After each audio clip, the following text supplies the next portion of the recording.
It's late. It's late where you are. He's just had a tequila. No, shut up. Don't tell him that. Oh. Have you? Yeah. And I'm having a beer now. This is good. I'm having a beer. Welcome along to another one of our Olympic specials. Tim has literally just come off the commentary for the men's half-pipe qualies, which was fun. Jenny, what were you doing? I was interviewing Scotty James at the bottom. Did you? Yeah. We haven't even spoken. So I've run home. Jenny was home a little bit earlier than I, and I've literally run in the door. We've not even had this conversation yet. Did you really chat to Scotty? Yeah. What did he say? He said, what would you have liked to have known? No, nothing. I want to know how he is as a person. Just funny. He's funny. Was he in good vibes? Yeah. And he said, I think he was really happy to qualify in the top spot. He would have liked to have put down the second run because he was worried he wasn't going to stay in that top spot because he wanted to be able to drop last in the finals. Wow. Yeah. So Ollie, I think he only did one of his. He did one switchback 1440, didn't he? Didn't do two. I missed run one. I saw his second run. That was it was all in the run one. Yeah, because he got 94, was it, for it or something? Something mad. But I asked him obviously, how did your run go? And I said, oh great, that you're through the qualifiers and just your general questions. And then I said, oh God, what's coming? Yeah, I can't wait for this. Did you? Have we got any more Love Actually dance moves coming out? And no, but he was on socials, wasn't he? Dancing. He was doing was it Love Actually or Risky Business or something? It was Love Actually. It was a Love Actually. It was Love Actually. Version, he goes, well, I'm a big fan of Hugh Grant, and it was good fun to do. So, what a legend. But it was nice. He was like friendly and smiley, and he's always like, all right, Jenny, because I've known him since he was like as tall as my shoulders or hips or whatever. He's like a little boy. And so mad now to talk to him, and he's so tall. Yeah, how tall is he? Because he's a big lad. He looks big. 7'9". Is he? Yeah, he looks 7'9". Yeah. Do you know how big he is? 6'7", 6'7". I'm pretty sure that's all that's old news, isn't it, Tim? Ollie, how fun is it listening to Tim and Ed? It's so fun, isn't it? It's so much fun. Seeing you both out there is really, really great. Tim and Ed are doing an outstanding job in the commentary, and it shows. I said this to you the other night, Tim. I was like, look, they are paying you additional focus because you're doing such a good job. And what did I see today? I see a social post of your two's antics in your little commentary hole, which I bet stinks. We've had a bit of Livigno lag. I think that's what's going on at the moment. Tim's Wi-Fi has decided to drop out. He's tethering to bring you this episode, and he's just frozen. It was either that or a catastrophic error where his laptop exploded. I hope it's the Wi-Fi. You died halfway through. Where did we what get you were to? saying? No, you were just saying how good it was, how you were getting an outpouring of messages. And we were talking about... What did we talk about? Oh, no, you mentioned Scotty James. Yeah, Jenny was in the middle of saying how incredible I was. Had I said that already? The combination of the... Yes. Something about cold, being out in the cold. No, we'd already done that. It's going to be hilarious stitching this together, because I'll be like, oh, no, I know what we said. It was the fact that they're really good at doing that combination, aren't they? Of it's interesting, like they make it interesting for people that don't fully understand the sport, and they build stories, but they still are knowledgeable and technical with the tricks that they're doing for the people that are following, and then there's all these funny bits that get dropped in there as well. That's very kind. I think that's pretty rare to have that combo, isn't it? It is. Yeah, I agree. It is very rare. And I get to sit. I just sit in the backs. Like that's right. I was saying how I just get to sit in the back when I don't go down straight away because it gets really cold. Yeah. Because you have to stand out in the freezing cold. The cameraman and the director are out there. They're not allowed in, but Jenny does stay with us in the warm. just for like first runs. Yeah, no. And then I get to listen into them as well and write some notes, and then I leg it down to the, what's called the mid zone, and try not to miss. Like, I'm always thinking, don't miss the run in case it's the winning run. One, yeah. yeah, of course. But Jenny's been good. Jenny's been doing some good interviews as well. I've been messaging and saying how well you've been doing, Jenny. Yeah, you did. Thanks, Ollie. Your little hits with Claire Boulding. They're not even little hits. I mean, she's throwing you questions. You're like, pow, pow, pow, pow. Wasn't she? She's like throwing me. Hazel's the one I get a bit nervous. Terrified of getting Hazel Irvin. Because she knows so much, Ollie. She knows more than us. Honest, she does. I'm not surprised. I mean, it's not hard, is it? I mean, she's she's good. She's good. But you're both doing a really amazing job. But we shouldn't be blowing our own and tooting our own horns too much, or your horns. So since we last spoke, so much has happened. So where do you want to start? We either start with Brookes or Muir. Where do you want to go? Let's clump them together. Yeah. And just get it done. Rip the plaster off, because it's 2 4th places. It was we were billing it as mental medal Mondays, what we were billing it in our own heads. And it was just such a shame, wasn't it? Kirsty Muir in the day, ski slope style, came so close. And then Mia Brookes, again, coming so close. The contrast in both of the interviews that I did, though, with you interviewed them, quite stark. But and seeing as they both got 4th, because it was they were just coming from totally different places, weren't they? Like Kirsty, she was there to get on she really wanted to get on that podium, didn't she? Having already done an Olympics, and watching her ride, you could see it compared to her qualifying riding, like the way she was skiing. It was so like she was smiling, in a good mood, doing good, like just it all felt like there was flow. And then watching her in the final, I don't know, what do you think from when pressure? I mean, it's the Olympic final, isn't it? The pressure must just been huge. So huge. I mean, you've been there, you know what it's like. Yeah, and it's a little bit of a tricky course, Ollie, like to get into. I think you have to really change your speed a lot throughout. I noticed that actually. Did you? With the skiers, yeah. I mean, obviously we haven't seen any of the slopestyle snowboarding yet, no. but there were points where they were almost like coming to a stop, like halfway, between some of the rails and stuff. And I was like, that's weird. Is it just the composition of the actual course itself? Like, is that what's causing that problem? Yeah. And then you get to the snowboard. You get to the jumps. Yeah. And then you've got to have enough speed for the first, but not too much for the second, because everyone was overshooting the second and not being able to clear the third, weren't they? I mean, you look at Lax, for instance. I know we talk extensively about the Lax Open, and me and Jenny were both there this year. It's like that is rail. It's rail, and then it's jump, and it's straight. So you drop in, you hit the rails, you land straight, you hit the next rail at full speed, and then you go straight. There's no turning, there's no nothing. And the cadence, the flow of that run is just straight. Now here you're going, you're dropping in, you do the first rail, you land, you put on the brakes, then you hit the next one and you land, but then you've got to keep the speed up through the next section, because that's one section.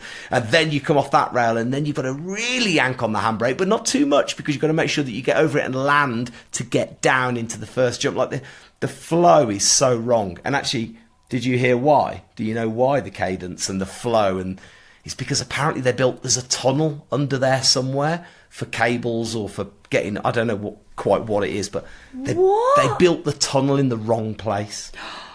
So it means that the landings of the jumps are actually in the wrong place. That's mad. That's mad. Who told you that? I don't know, but don't tell anyone. Okay, don't tell anyone. Shh. Yeah. Do you think that? That's do you think? Why? I do want to talk about like Mia's run in a minute, but like when she gets onto the slopestyle, is that something she'll like have to contend with? Then will that throw her a little bit? Well, that's what today I said to Mia today, do you want me to tell you anything that I think about the course on like what I've seen, or do you rather just like assess it yourself? And she said, I'm gonna assess it myself. So I was like, fine. And I didn't, because I think that's respecting her decision to do that. And the last thing I want to do is put something in her head that wasn't there and might not ever be there. But that's what I wanted to tell her, is that it doesn't have as much flow, and it's the second jump for me that I think will cause the problems. But Ollie, freaking Ed just said this morning, there's a massive storm coming in anyway. So if they're not clearing the jumps before that, they're definitely going to struggle now, aren't they? Do you know what though? That stop-starty kind of awkwardness to it will play into Mia Brookes' hands. We spoke a lot about the Sochi Olympics, with the weather being a bit overcast, the jumps being massive, the rails being massive in Sochi. Yeah. That played into Jenny's hands because she was one of the only girls that could like step to that and like ride in those conditions. And I actually think that what you've got in this course is something that stop-startiness, being able to stop, reset for a rail, yank on the brakes. It's very reminiscent of that lax P60 course, you know, the stop through the chat on the brakes, off the next rail, at the top of lax, and also the snow domes. The snow domes. That's what you do. You drop in at the snow dome, and you've got to hit that icy bit and get through it. And I actually think Mia's going to really excel in those rails, and we've said it time and again. Can you see, Ollie, how we're like convincing each other? No, but I think but it's coming from a place of knowledge, isn't it? And I think it's good to try and like I enjoy this. I enjoy like sort of like trying to break down. You love geeking out about it. I do. And particularly like how amazing she's done in the big air, which isn't her event, and she's about to, you know, there's high hopes. So I think wasn't it rad? Wasn't it rad, the women's big air? The level was unbelievable. The thing is, because I know that I know Tom Richards got in a bit of bother, didn't he, for a bit basically for the men's, saying that the men's was a bit boring, right? But I think the thing is, the men's was obviously really impressive. Like what they're doing is just, it's incredible. Like it is amazing. But there was something about the women's event, the style of the jumps, and like just how, I don't know, just everything about it, particularly Mia, actually, but and the standard of it. Like it was so good to watch. It was so much better to watch, actually. Like as a spectator at home, I enjoyed it more. I think that jump, the size of that jump suited the women perfectly, didn't it? Like it gave them the platform to do their biggest tricks, and it just... But a friend of mine that's a bit of a nerd texted me, Nathan Gallagher. You know Nathan. We spoke about Nathan Gallagher. He's been on. He's been on. Of course he has. Nathan texted me, and he said that the spins, the amount of spins is directly proportional to the amount of style. And I think he's absolutely right. I think once you start going past 1620s, the style goes out the window. You can't, can you get it and really tweak it? Yeah. I don't know. Because what was the biggest we've had so far in this one? What was I'll say so far, but in the women's or the men's? No, in the men's. What was the biggest spin we had? Was it a 21? 21. It was 21, yeah. Ian Mattioli. Yeah, and it just kind of it looks bonkers, doesn't it? And there's like you say, the style kind of gets thrown out, and it's not. Yeah, there's no stees is the word I'd use. But I also think what made it what made it an exciting women's final was I don't know if jeopardy's the right word, but the fact that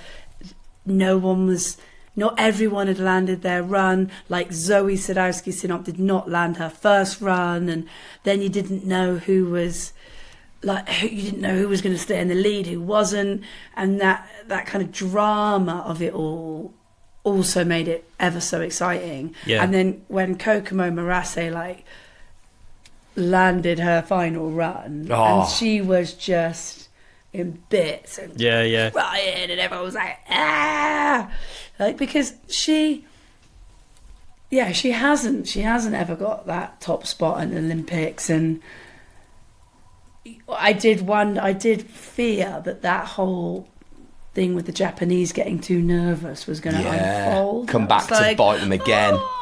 Yeah. So what's that then? What's the Japanese? Well, historically, so me and Ed have got so much data on all the results and all of the qualifications and all of the winners throughout almost the past kind of 20 years, so to speak, that you can look at it and you zoom out on the page, zoom out on the spreadsheet, and you can plot a graph. You can see youngsters coming up from like 15th place through the top 10 to then, being at the top. But conversely, you can see all these 3rd, 4th, 5th places of all the Japanese riders, and you've only got to go back and look through that.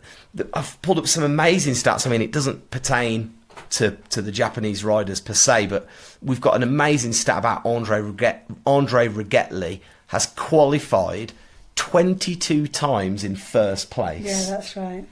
But he's only ever, from those 22 first place qualifiers, he's only been able to convert 2 of them into a first place. Wow. And it's only when you get the data and you write it down on a sheet like that that you're able to go, bloody hell, this kid chokes in the finals. Clearly, because there's no other out of 22 swings at it. There's too many, isn't There's it? too many to not. Yeah. And that's exactly the same with the Japanese riders, because there's been no Japanese women's snowboard medals until this. Was it the women's as well? Because I know that it was in the men's, because I racked maybe in the through men's, that maybe to in the see, men's, yeah. And I couldn't believe it. I was like, hang on a minute. And I realised that until 2 days ago, not one Japanese male rider in slopestyle or big air had been on the podium. Not just first, hadn't been on the podium at all. Yet they dominate the World Cups. Yeah. But they've won X Games, they've won World Champs, they've won whatever, but not the Olympics, not even third. Mad. And then they flipping did it. I wonder what they've changed. Yeah, I mean, because they dominated, really, didn't they? And they were second, yeah. And I think that thing about the pressure. I mean, you can see them at the top of the big air. You can see the pressure on them, and how they cope with that, I don't know. So they've obviously sort of like changed their tactics a little bit. Yeah. Can we just talk about Mia's 16 as well? Because we had a couple of questions about 16! it. 16. Because it just in anyone's book. Does it count? No.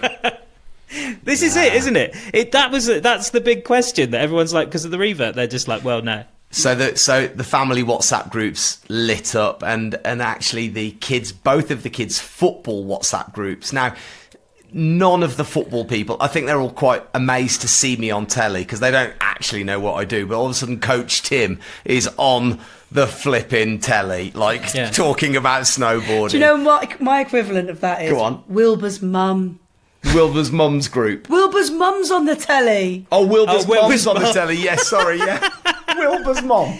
I was like, Wilbur's. I was like, ski or something. Yeah, Wilbur's mum. I couldn't figure that out. Yeah, but anyway, keep going.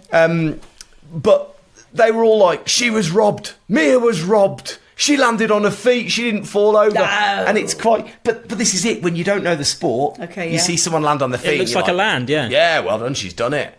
And so it's quite funny, isn't it? Like, yeah, I mean, she was so close. She said in the interview, I almost went round to an 18. I should have just gone for an 18. Yeah. She came round. She popped into it randomly. Her mom phoned me today. She went, "Are you in?" I said, "Yeah." She went, "Come round for a cuppa."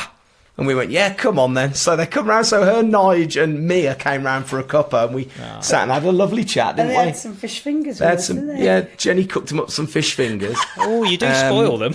She didn't half. You'd think she'd have more like a nutritionist on board going, "Mia, put the fish fingers down." Yeah, no. So listen. So when you see Mia lift gold in the slopestyle next week, Jenny fed her a pack of paprika crisps and some fish fingers.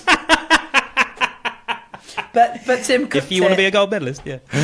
But no, amazing. she was saying that she put the 12 down. She'd done the 14. She put the 12 down, and then she was at the top, absolutely bricking it. She did not want to do it. And her coach Ben turned around to her and went, "If you want a medal, you've got a 16 now." And she was terrified. And she said she stood at the top and she was in her own. And I don't know if you remember seeing her do that, like bam, the hand clap. Like, yeah, doof. I heard it. And at that point, her dad down at the bottom turned to Vicky and went, "She's doing this. Here we go. She's doing this." I was getting all like goosebumpy as they were telling me. And sure enough, she dropped in and swung for it. I mean, a big trick. We've seen the 16-20 before. We've seen a triple cork 16 from Kokomo Marassi, but that's the front side. Oh no, that was backside as well, wasn't it? From Kokomo. Yeah, because I think this was this would have been going to be the first. This was the first in competition. Yeah. But we've seen Kokomo do a back 16. But, you know, that's the level Did you do now. it at X Games? What, big air? Kokomo? Dunno. Yeah. She's 16. I don't know. I can't remember. I'm sure we can find that out. I'm sure somebody will get in touch and Someone tell us will get that in we're touch. wrong or we're right. Yeah, yeah. But anyway, like, just that's the level now, isn't it? 16s. Yeah. I don't Well, this think, is it, when we come round I don't think we'll see that on the slopes though. So just like, Well, the jumps look too small anyway, don't they? Are they? How big Yeah. are they? They're a bit too small for that. Yeah. Well, the boys, the men did do that. But it's like, I think the flow and the rhythm of it will be the reason you can't do it. Right, I see. Yeah. Okay. Yeah, but I'll tell you what. They said that you couldn't do 14s at the World Champs in Bakariani, and that didn't stop Mia Brookes doing it there, did it? Yeah, come on then. Hang on, Ollie. Before we go to more questions, are you going to do more questions? I've got some questions from listeners. I've got some. Let's do the listener questions, and then before we leave, I do want to talk about something going on in and around Livigno at the Olympics that needs addressing. Okay. Do Well, I these know are quite. what this You know what this is. You put a short little little note out for people to get their questions, and you can do this at the Apres Pod. Do get them in, and Jenny and Tim will try and answer them the best they can. So I'm not going through these in any particular order. On Instagram, joechastity.tattoo Joe Chastney. Joe Chastney. Friend of the Chastney. podcast. Oh, friend of the podcast. There we go. Okay. She's sorry. Joe Chastney's who's going to do the Apres tattoo for Liam. Oh, right, okay. He says, have there ever been twins competing in the Winter Olympics? Any advice on teaching twins to snowboard? There is at the moment. There is. Cam Melvin Ives and Finn Melvin Ives. And the The mogulers. the skiers. Who? Gone. Boys, girls? Gone. Help me out. Give me Women. women. You got told about them the other day. And are they what? They Gone. I can't tell you. Move on. But yes, well, twins. none of us have twins. No. She has a twin sister. Oh, but she's not in it. Elena Gaskell. Yes. Yeah, she's got a twin sister. She's not in it. Correct. Sorry. Well done, So there Jenny. are twins competing in the Winter Olympics. Advice for teaching twins to snowboard? I would say put them head to head against one another, and then they'll just try and better each other. Damn straight. That's gonna. And also, congratulations, Joe Chastney. She's expecting twins. That's why Sending she's loads of love. asking. That's why she's asking. Oh my god! Oh, well done, Bab. Well done. Well done. Hannah, if you could name a new grab, what would you call it? Ooh. Something that's really hard to say in commentary booths. So when I'm dead and long gone, people will still be cursing me for naming like it. that ski trick, the Screaming Seaman. Screaming Seaman. Or maybe You just gotta a come up with your really own. bad swear word. I mean, they Yeah. change names if they're too bad. football team, Aston Villa. The Aston Villa grab. Hey, you know that it used to be called the mute grab, but Yes. it was done it was done because the first person to do it was I think his Deaf. name was Jim Weddle, but he Chris was deaf. Weddle. Chris Weddle was it? I think so. And he was deaf, so obviously a bit inappropriate. So they've changed that now to his surname, so it's the Weddle grab. So they'd just change it, wouldn't they, if it was too rubbish? The judges have gone back to saying mute now. Have you noticed? The old school judges. I heard. I've heard you guys reference it as Weddle. Ed a couple of times called it a mute, and We but call yeah, it Weddle. You do mostly call it a Weddle, yeah. Which the reason I think that was it led by Tony Hawk that campaign. Tony Hawk, yeah. Yeah. Went for the change. Well, I'm with look- it. I'm down with the change. But you don't know what you'd call yours. Sausage roll. Sausage roll. The sausage roll. There you go. The Hannah. sausage roll. Tristan Eli Brook- Bouchard has come up with some new tricks. These crazy flips. The boosh, the muck boosh, and Boosh bomb. and the moosh bomb. The boosh bomb. Boosh bomb. Yeah. Boosh bomb. Yeah. Nice. And in commentary the other day, Ed went, the mighty boosh. Somebody get in front of Noel Fielding. That's good. He's He had some also- references. He has had some references, Ed, a couple of times where I've thought anyone under the age of 45. Yeah. I mean, I'm 40, but they're just not getting that. Yeah. Yeah. They're not going to understand. And what he you're talking about. nearly said Bush he said hiding that in a bush, and then carried the word on so it wasn't bush, but it was ever so close. He did He not. never said that, No, did he he? did not, Jenny. Oh my God, Jenny, have you been drinking? He did. Throwing Ed under because the bus my here. producer Tom was listening too, and we all went. Whoa. A producer was listening. Okay. They're down at the mix zone, so they've got to listen. Tristan Brooks. This is man with the golden board. Our man at Snow Tracks. He's an instructor there at Snow Tracks here near me. Cool. He says, "Hey, just curious." Oh, the balloons have popped up onto the screen. You've sort of answered this actually. You've sort of answered this question. Was Mia's only option to try to podium going for the 16? Yes. Or could she have opted for something more cleaned up to score her a bronze? No. It had to be the 16. Yeah. It couldn't have been like a really steezy 14. No. It would have only been a couple of points more, and that's not enough. It was a big gap. I think she could have cleaned up the switch 14, the flat switch 14 was scored quite low. I think she could have upped that. I've not spoke to Gaz, the judge, that about would it. have got past the third. How many points was third? Can't remember. Yeah. Let's just say yes. Yeah. Because Julie Smith, have you seen Truth there? I think this is Truth That's his Smith's mum. mum. Yeah, do you know what? I did a bump into Truth and Megan right in the high street. Oh, and, nice. He's eating well, don't worry, his teeth were brushed and he smelt clean, Julie. There you go. She knows. fact, She probably hasn't heard from him. For the I whole got a time. really lovely voice note off Truth because I asked Truth. Truth is a Canadian snowboarder. Friend of the podcast, been on. Friend of the podcast, very good snowboarder, very good commentator.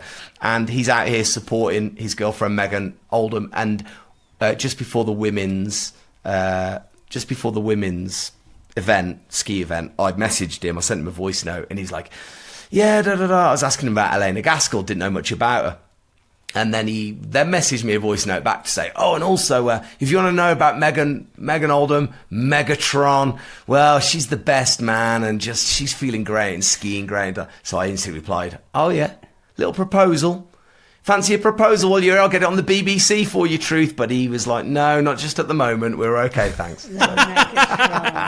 The little Megatron. Ollie, can I tell you my she got a medal. How good is that? Oh, yes, she was in tears because she got fourth at the last Olympics. Yeah, she got a bronze. She got the bronze. Well done, Megan Oldham. Yeah, well done. But do you remember, I've just got to tell you this because it's embarrassing, but it is. I was walking up the stairs to the commentary box and I saw this woman and I was like, oh, yeah, I know that is. And I got up there and I was like, it's Lindsay Jacobellis. And I was like, yeah. So I got to her and I was like, all right, Lindsay Vonn. And I just kept walking. You just... The most didn't know what to successful do. female border cross rider of all time. And I knew exactly who it was. I knew it was Lindsay Jacobellis. It was clearly her. She But hates you now. Yeah. She does. Something You just in me walked went- off. I was like, all right, Lindsay Vonn. She And then walked I up, just went, double point, Lindsay Vonn. And then just carried on walking. That's horrendous, It Jenny. was horrendous. And now, anytime someone cringe. boo-boos, I've got such a cringe they've been on saying to me, We call it Lindsay Vonn. Lindsay Vonn. Lindsay Vonn. Oh, poor old Lindsay. But we're not going to talk about her right No. now. Kai from Leicester, he says, this is it's a question for both of you, actually, but how do you know the number of spins so quickly in commentary? I want to know this. 16, 18, 19. Do you use slow-mo feeds or count or AI or listen to the others? It's more you know what they're capable of. Yeah. And you get used. Now, don't laugh. You get used to how blurry it is. Yeah, So you could, but occasionally, and I don't mean this as a slight on you, you do occasionally get it wrong and then you'll correct it, won't you? Because you'll see the slow-mo and you'll say, Very oh, much actually, yeah, but you're like, you can kind of tell the difference between a 12 and a 14 just by like perhaps the speed of it or like... Well, it's more, it's not the 12s and the 14s. Okay, so a 10 is 3, a 14 is 4, an 18 is 5. So you're taking off and landing the same way. So with that right or left foot forward. The difficulties come when they take off and they land backwards. So they take off real quick and they rip it and they take off forwards, but then they land backwards. You've got to go, okay, that was either a 1260 or a 1620, but how quick did he spin it? Or did she spin it? That you're then trying to think, and then you've got other ones. And of course, the moment you then transfer that to the half pipe, see, that is where I get unstuck. You've got to take the 180 off. So you're taking the 180 off. Yeah. And today was a real rude awakening for me in the men's half pipe. The first couple I got, then the next couple I was like, I've called that all wrong. And then the next one, I just went out the window. And Ed's calling him. The other thing is that we trust a lot within each other. And Ed will go 1620. And then I'll watch it back and I'll go, it wasn't a 1620. But I can't call him out for getting it wrong. And it's only when I watch it back, I go, no, I'd have called that a 1260. But he's gone in at 60, and it's really, and that's the thing that catches us off guard. The other thing is you've got the slope commentator in your ears as well, and he's shouting the wrong thing. So sometimes it's a real case of like just looking at the trick and going, right, I know he can do this, but then you don't know how much they're going to push it, and and you've got to keep you've got to try, you've got to keep an eye on the grab as well, and what's going on and where all the little elements of the trick. You're and also I think seeing where they get it wrong on the takeoff. Sorry, I want to interrupt. No, but that's the thing that threw me in the big air. I found myself kind of going, oh, I'm all right. Like I can kind of tell. But the minute it got to half pipe, I'm just exactly that. It's like you throw in all the corks and stuff, and I'm like, I have no idea how many times they spin round now. Like I literally have no idea. And then when it's alley-oops, and then by the time you've worked that one out, they're already on the fourth hit of the pipe. Yeah, yeah, you're just sat there going, and he's finished. Yeah, that's honestly what I'm doing in the background. Yeah. I'm like, I cannot call this. Do you know the other crazy thing though as well is that you can do a cab double. You can do say a cab double 14. You can do in so many different ways, and I know that sounds silly, but depending on the rider, if the rider's a bit shit, so to speak, they can cheat that rotation by doing more of a flip. And by doing more of a flip, you can actually kind of, as a commentator, go, well, do you know what? He's not even span round 2.5 times there. But you can't say that because actually the judges are going to call it a 1440, but you kind of want to call them out and go, you've cheated that. You've like, do you know what I mean? And listen to me. Never been an Olympics. An Olympics. I know. But Yeah, like, but excuse me. Sorry, mate. You've called that a 40. You've not gone round enough there. Yeah. Because you can lose a lot of the rotation with a flip. And then they'll almost go rip a double flip, put a little 180 on the end and go, hey, there you go, 1440. And you're like, no, it wasn't. Yeah. No, it wasn't. No, that's interesting, yeah. Because I do often wonder that about, like, because I think you made a comment about, like, on the big air with Mia's spins, because she's very flat, isn't she? And I think you made a comment, like, how much more difficult that is, actually, to do compared to when you cork it. You dip it a little bit, you cork it, and you cheat that rotation. But then look to a triple, then that is scary. That's legit. Yeah. That is still like, so it changes again. I'm surprised they're not just vomiting after they do that. I mean, it's ridiculous. Okay, Kai, I hope that's answered your question. Last one for now then. Okay, not snow related, but are the drones there flown by humans or computers? Ooh. I'll tell you what. Go on. On watching it at home, the noise is so annoying. I know. God, it's like the World Cup from South Africa, isn't it? I know. Remember the Vuvuzelas? 2010. Imagine if you're going down the course and that is right in your ear hole. Yeah, well, they do get They look like they get quite close, but I would have thought they'd have a limit on how near they can get to the riders. I think as a rider, I think you're allowed, you should be anyway, allowed to say, I don't want the drone, please. But do you know what? They're all used to it now, aren't they? Yeah. Yeah. It's one of the things they're just used to, having drones buzzing around their heads. But I think they're flown by humans. Yeah, I do think they are. They are. Because there's been some clips, hasn't there? They're 100% flown by humans. Yeah, and they've got them on quite a few events now as well. Well, thanks for your questions.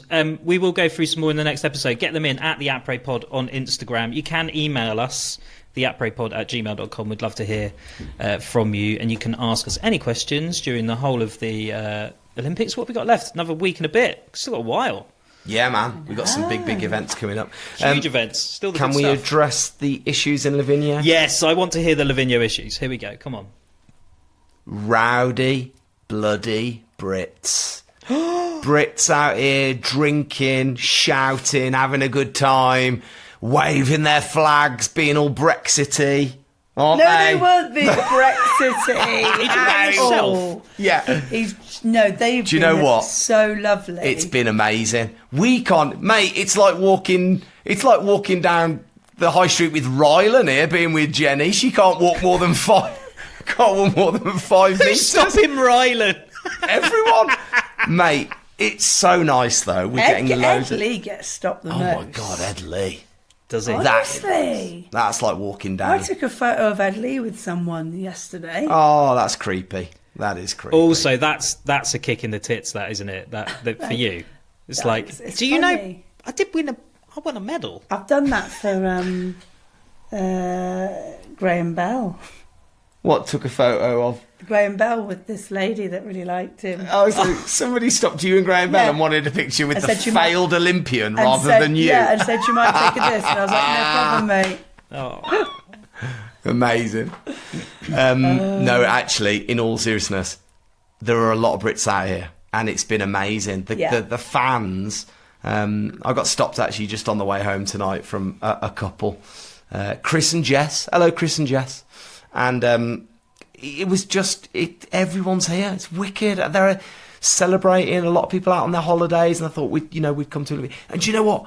It's so quiet, isn't it? On the mountain, Yeah. there's nobody skiing or snowboarding. We rode some great powder a few days ago. well, you got half term next week, so which literally kicks off on Friday. So I think things are going to start getting busier probably, which is Yeah. great. But this is the thing, because I mean, all of the games. I mean, it's the first time it's been in Europe for how long now? Quite a while. So like, Oh God! Surprise me in rehearsal. Yeah, because Wally. last one was Beijing. One before was Pyeongchang. One before was Russia. Sochi. One before that was Vancouver. One before Yeah. that was Salt Lake City. No, that Turin 06. Turin. Italy Okay. 06. yeah. So it's a fair old while. 06, 20. 20 20 years. years. ago. So it's been God, a long Ollie, time since. older than you. I wish, but it's been hard for the Brits to get out there, so it's nice that they can kind of get out and start It's throwing so patio like that. furniture around. It's such a nice atmosphere. It's a compared really to, good atmosphere. like Jenny's when been No down there, hooligans, haven't you? then. You've said it's been really good down at the bottom. Yeah, I love it. And just because last time I was in China and it was COVID, so there was no family or friends or different No, I think we teams. spoke to you in a broom cupboard once. Yeah, and there was we did. And there God, have we were, did to be this fair, podcast that long? there were loads of Yeah, we lots have, of yeah. Chinese people there cheering everyone on, but it wasn't the same as having your fam there, or like mates that have come out. So, but yeah, I think it's great, and we're enjoying it. We've had some lovely Italian food, Oh. pizza and pasta. Yeah, Yeah, but yeah. it's been great. Yeah, Oh well, We've look, got- yeah. we better Go on. peace out. We No, better peace yeah. out. You're doing an amazing job. Keep it up, and we will get another episode in. When Yeah. when are the next big ones that we really are really caring about? We are Wednesday the 11th. We've just had the half-pipe qualifiers. So tomorrow will be the men's snowboard cross event in the morning. That's Thursday the 12th. It's probably 12th, gone yeah. by the time you listen to this. Yeah. Then we've got women's half-pipe finals. Friday, we've got the women's snowboard cross. Charlotte Banks will be going for glory. Do not miss that Friday morning. Then the men's snowboard half-pipe final. Friday the 13th, the big one. Then we've got women's ski big air qualifiers on Saturday. And then we've got men's ski big air qualifiers on Sunday night. And then Sunday afternoon, we've got the snowboard cross mixed team event. That's Charlotte Banks and Hugh. Again, yeah. Yeah, it's I think next week. So as of the 16th, is pretty it's a pretty big week. It's chocker. It's really, really busy. Snow slope, ski big air, men's ski big air, women's slope finals. Yeah. It is. It's going to be a mega week. We've got some really good times ahead. So yeah, do not panic, people. No, if you haven't seen it already, head to the Apres Pod Instagram, and you can see we've put a very helpful schedule up there, and it's our most liked post that we've ever made, and it doesn't feature any of us. So there we go. We'll be back at some point next week, probably after all of the events on the 16th and the 17th, so possibly on the Wednesday or the Thursday. No, we'll come back sooner. We should come back sooner. Well, let's try. We'll try and come back sooner if we can, but, it's fitting around your schedules, really. So, that is true. We are busy. This is true. You're busy and being paid by, the licence fee. So, well done, Ollie. We'll see you next time. Miss you, Ollie. Miss you guys too. Loads of love. Bye.